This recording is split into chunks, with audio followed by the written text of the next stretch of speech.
And now we return to the Christian tradition, to a later incarnation, and Jesse. Thank you.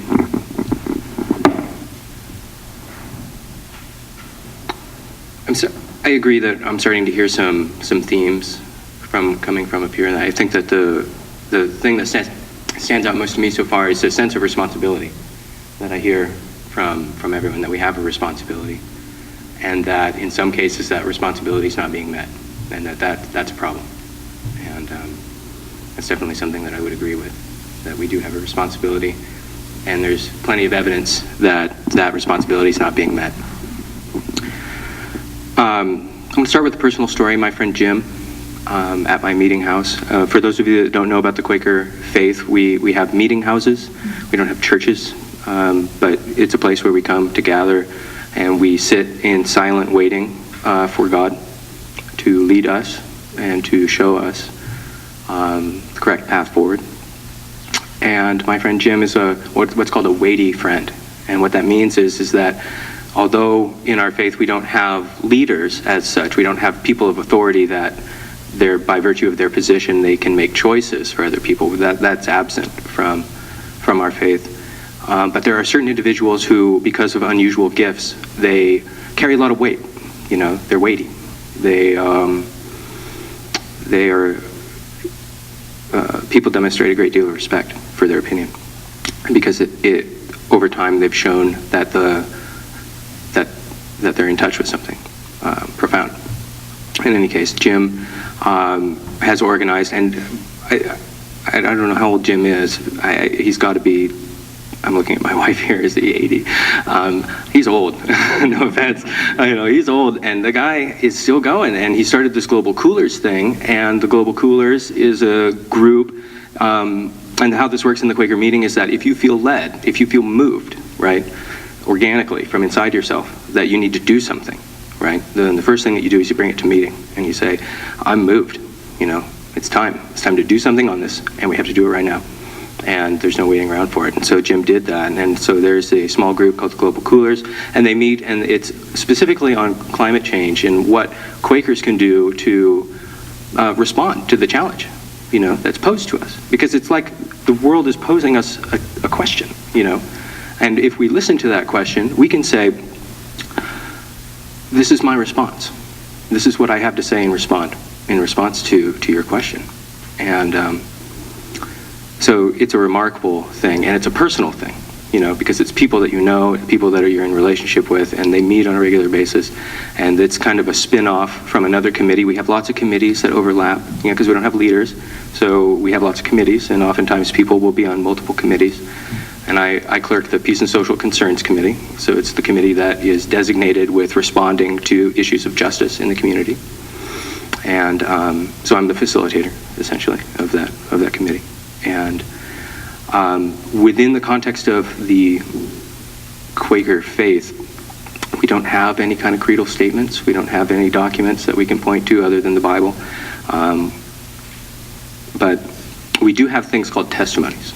And what a testimony is, it's like imagine you had this 300 or 400 years of literature, right? In this case we do. And, which is not very long, by the way, with these profound faiths. It's a fresh movement in that way. But we have all this literature, but there's themes. There's discernible themes that you can identify, and one of them is the testimony of simplicity.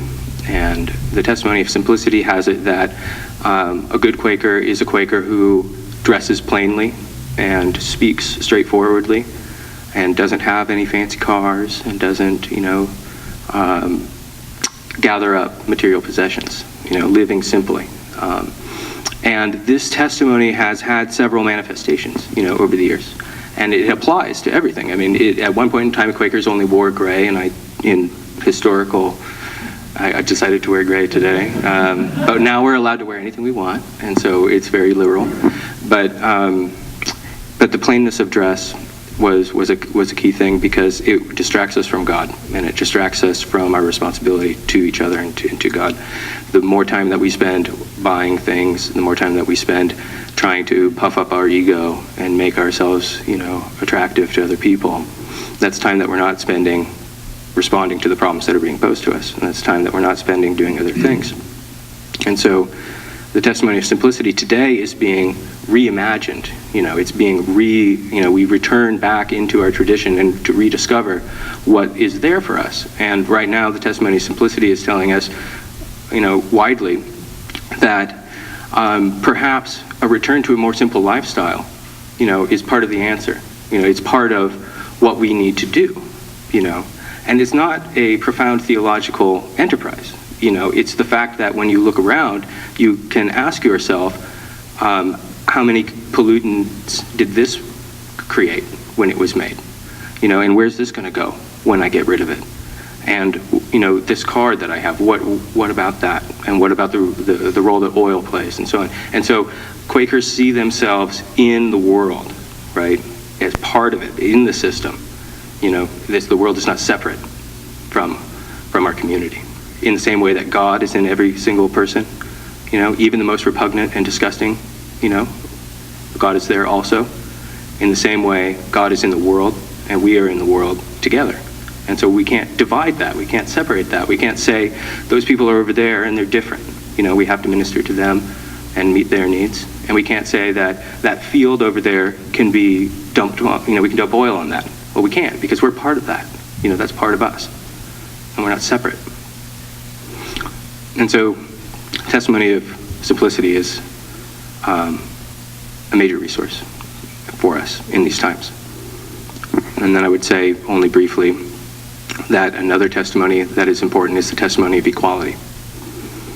And there, as many of you know, there are structural issues in that people who are of lower economic classes, poor people, tend to live in places that have pollution.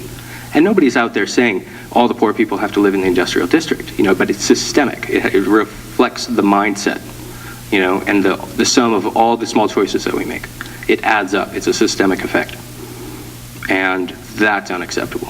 It's unacceptable that poor people are more likely to be exposed to chemicals in their work. If you're an agricultural worker, for example, you make very little money, and you are highly likely to be exposed to toxic chemicals. That's not fair. That's unequal.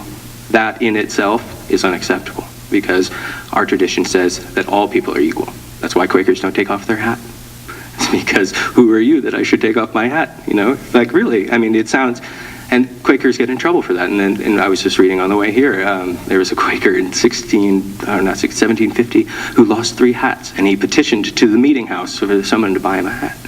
But anyways, it's just a funny story. There's lots of weird, Quakers are kind of odd. There's also an interesting historical document of in meeting house when everyone's silent and meditating, there would be someone who would have a stick that would wake people up that were falling asleep. Can you imagine something like that happening today? I don't think so.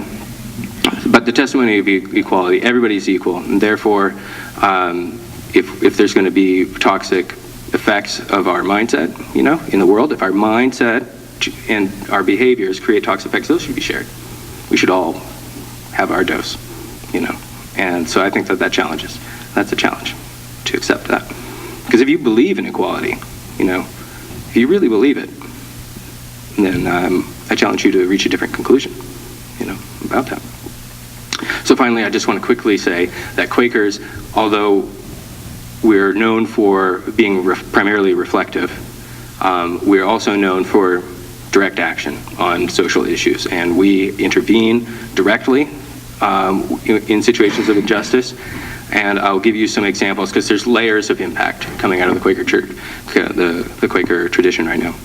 On the first level, you have somebody like Jim, right? He's just a guy that was moved, and he's doing it, right? He's not talking about it, he's doing it.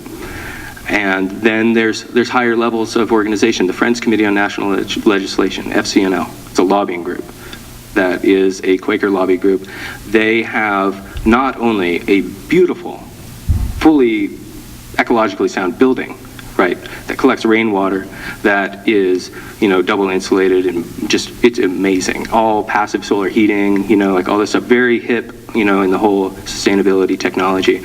But not only that, but they lobby, they're doing lobbying workshops. They're trying to not only reduce war, but reduce environmental damage. You know what I mean? So they're out there doing it. You know, Friend World Committee for Consultation, they're out there doing it.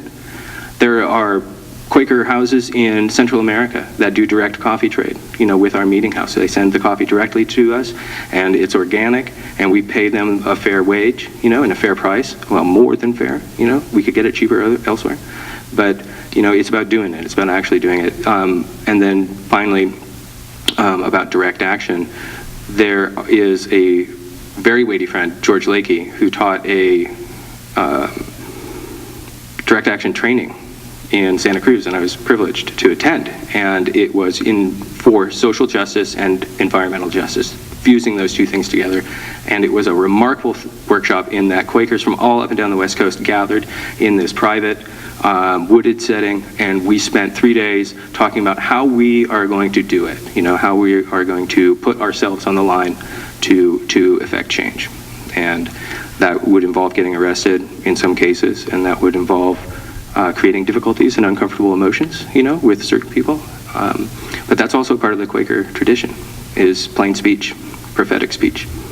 And I would just encourage you all to consider not becoming a Quaker, because it's not for everyone, but to consider things that you can do, you know, in your own way. Thank you. Thank you, Jesse. And again, just a moment to reflect on what we've heard.